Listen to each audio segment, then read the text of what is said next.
Hello everyone, কেমন আছেন সবাই? আমি পিঙ্কি। আমার নতুন আরেকটি ভিডিওতে আপনাদেরকে জানাই স্বাগতম।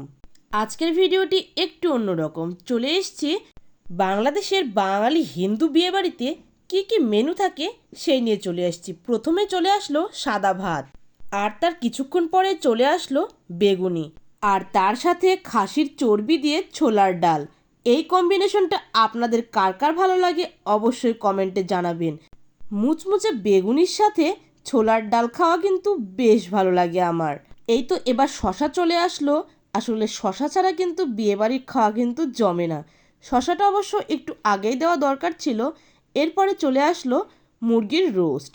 অনেকে কিন্তু এটাকে চিকেন চাপও বলে থাকে। এটা অবশ্য ইন্ডিয়াতেই বেশি প্রচলিত।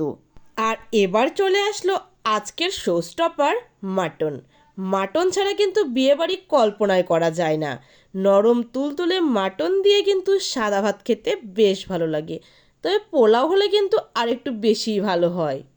এবার আমার পাতে পড়ে গেল মাটন। উফ, কি কালার!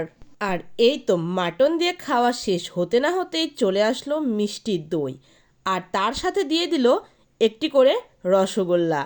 বন্ধুরা, আজকের ভিডিওটি এই পর্যন্তই। দেখা হচ্ছে নেক্সট ভিডিওতে। ততক্ষণ সবাই ভালো থাকবেন।